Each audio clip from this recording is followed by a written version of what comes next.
नमस्कार, हिमाचल प्रदेश की खबरों में आप सभी का स्वागत है और मैं हूं आपके साथ प्रियव्रत दीक्षित। चलिए खबरों की शुरुआत कर लेते हैं। हिमाचल प्रदेश की 14वीं विधानसभा की शीतकालीन सत्र के आखिरी दिन उप मुख्यमंत्री मुकेश अग्निहोत्री ने पत्रकारों से बातचीत करते हुए कहा कि विधानसभा के शीतकालीन सत्र का आखिरी दिन समाप्त हुआ है और ये सत्र 3 दिन तक चला। वहीं मुकेश अग्निहोत्री ने कहा कि प्रदेश में नई सरकार बनने के बाद नई रस्म के रूप में सत्र आता है और आज राज्यपाल के अभिभाषण की चर्चा के बाद शीतकालीन सत्र की समाप्ति हो गई है और इसके साथ ही विपक्षी दलों को उन्होंने कहा कि कोई भी पार्टी विशेष है जब मैंडेट उनके खिलाफ आ गया है और इस मैंडेट का सर झुकाकर सम्मान करना चाहिए। लोकतंत्र में किसी भी पार्टी का, किसी भी दल की लोकप्रियता का पैमाना चुनाव होता है और चुनाव आप हार चुके हैं, इसलिए जनता के जनादेश को स्वीकार करें।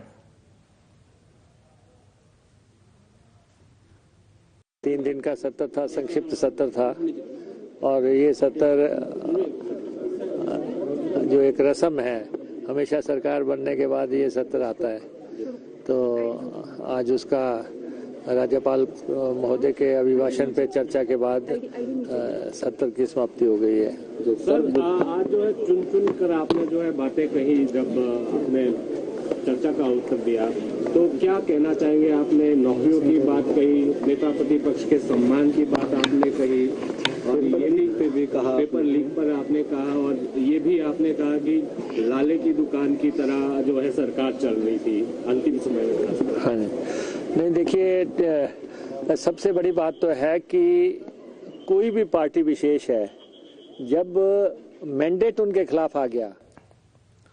चलिए खबरों में आगे बढ़ेंगे और हिमाचल प्रदेश की 14वीं विधानसभा का शीतकालीन सत्र धर्मशाला के तपोवन में समाप्त हुआ है और सत्र के समाप्त होने के बाद विधानसभा अध्यक्ष कुलदीप सिंह पठानिया ने पत्रकारों को जानकारी देते हुए बताया कि 3 दिन सदन की कार्यवाही केवल 9 घंटे ही चली और वहीं आखिरी दिन विपक्ष की ओर से जो विरोध जताया गया है उसे वॉकआउट दर्ज नहीं किया जाएगा, क्योंकि विधानसभा अध्यक्ष की ओर से विपक्ष को उचित व्यवस्था दी गई थी। फिर भी विपक्ष सुर्खियां बटोरने के लिए सदन से नारेबाजी करते हुए बाहर चला गया। जहां तक विधानसभा सचिवालय का प्रश्न है और अध्यक्ष की जिम्मेवारी का प्रश्न है, विधानसभा सचिवालय ने और मैंने बतौर अध्यक्ष और इससे पहले प्रो टर्म अध्यक्ष आदरणीय श्री चंद्र कुमार जी ने जो हमारा अधिकार क्षेत्र था उसका प्रयोग करते हुए सदन का संचालन जो है एक अच्छे एटमॉस्फेयर में हो, इसकी पूरी हमने कोशिश की।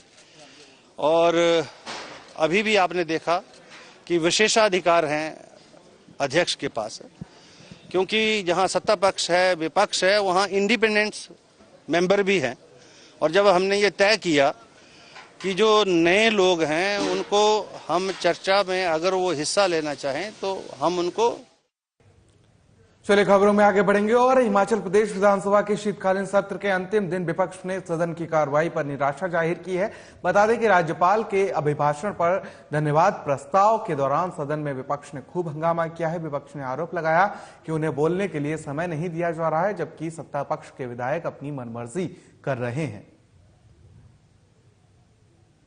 ऐसा है कि उस तरफ से जो उप मुख्यमंत्री हैं उन्होंने रिक्वेस्ट की, हमने बात को मान लिया और उसके उपरांत वो जो सभापति हैं या हमारे स्पीकर हैं, पीठासीन अधिकारी हैं, बार बार वो नियमों का उल्लंघन कर रहे हैं। ये संस्थाएं, ये विधानसभा परंपराओं से चलती हैं, किताबों में लिखी हुई बातों का भी उल्लेख करना पड़ता है, परंतु जो परंपराएं हैं उनका निर्वहन हमारे स्पीकर साहब ढंग से करें, ताकि आने वाले दिनों में जो हमारा बजट सत्र है, अभी तो ये शुरुआत है, बजट सत्र में तो हमारे चुने हुए प्रतिनिधि जवाब मांगेंगे, पूछताछ करेंगे और उस समय और इस प्रकार की बातें होंगी। संवाद।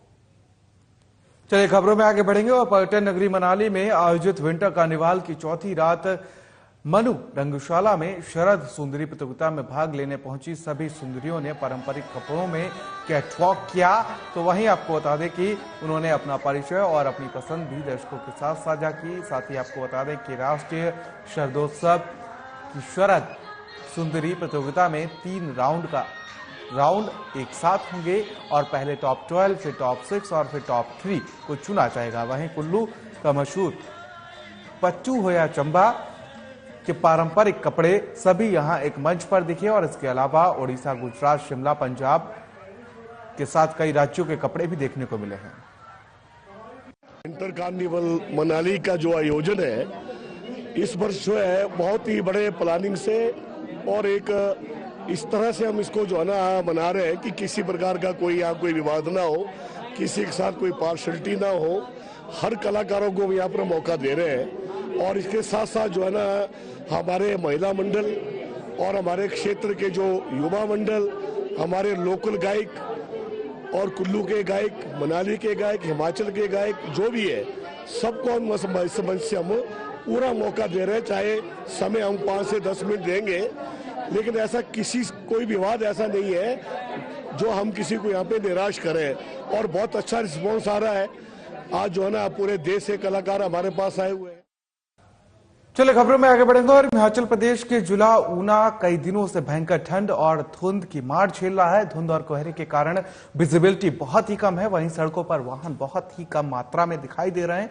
वहीं इस भयंकर सर्दी से बचने के लिए लोग जगह जगह आग जलाकर सर्दी से बचाव की कोशिश कर रहे हैं और इसका असर किसानों की फसलों पर भी देखने को मिल रहा है, जहां बारिश न होने के कारण कोहरा और धुंध पड़ने से लोगों के व्यवसाय और आम जीवन पर भी इसका बुरा असर देखने को मिल रहा है।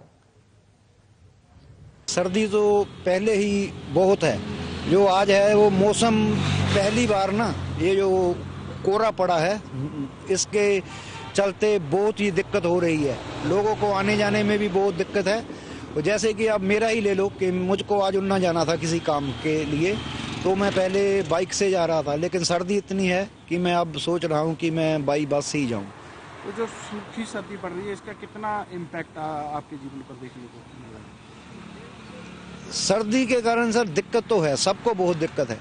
सर्दी के कारण ना बहुत दिक्कत है। जो लोग काम को किसी ने जाना है वो सब आज लेट है, सारे बंदे ना। तो सर्दी से बचने के लिए क्या उपाय कर रहे हैं? आग सेक रहे हैं सर, और क्या करेंगे बेचारे। सड़क के किनारे में अभी इधर से गुजरा देखा सब लोग।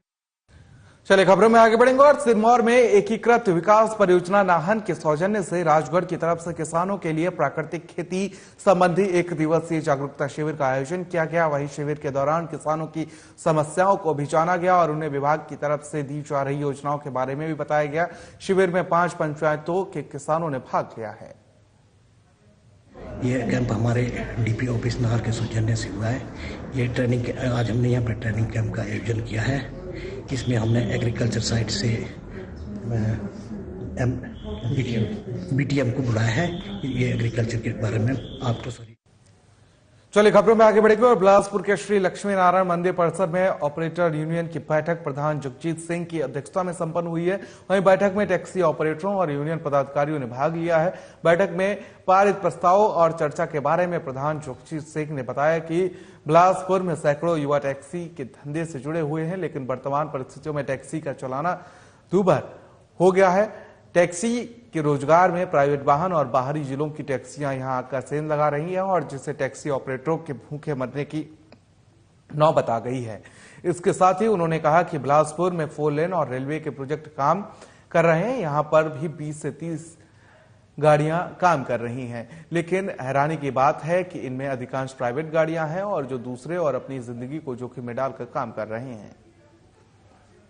न्यू बाबा Nath Singh taxi operator union की मीटिंग लक्ष्मी नारायण मंदिर में हुई, जिसमें जो हमारे टैक्सी स्टैंड पे बाहर की गाड़ियाँ चल रही थी उसके लिए बैठक की गई।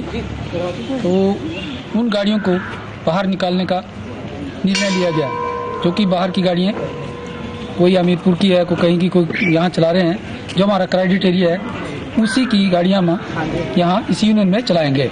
ये बिलासपुर में टैक्सी यूनियन ने आज जो भी मुद्दे रखे उनमें से एक ये बहुत गंभीर मुद्दा है, जिस पे प्रशासन को सोचना चाहिए कि रेलवे में जो गाड़ियां चल रही हैं वो प्राइवेट नंबर हैं और जो यहाँ पे स्थानीय जो गाड़ियां चल रही हैं वो सारी प्राइवेट गाड़ियां चल रही हैं, जिस कारण टैक्सी ऑपरेटरों को बहुत ही हानि हो रही है और उनको लाभ नहीं मिल पा रहा। वो सभी बेरोजगार हैं, गवर्नमेंट को टैक्स देते हैं, प्रशासन को टैक्स देते हैं, तो इस पे प्रशासन को गंभीर रूप से सोचना चाहिए।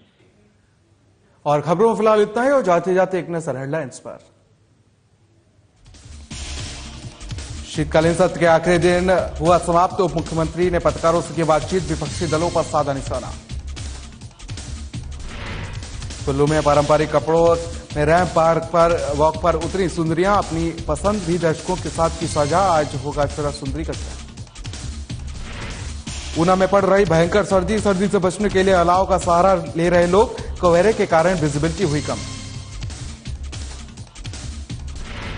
सिरमौर में प्राकृतिक खेती प्रशिक्षण शिविर का आयोजन, किसानों की समस्याओं को जाना गया। शिविर में 5 पंचायतों के किसानों ने लिया भाग।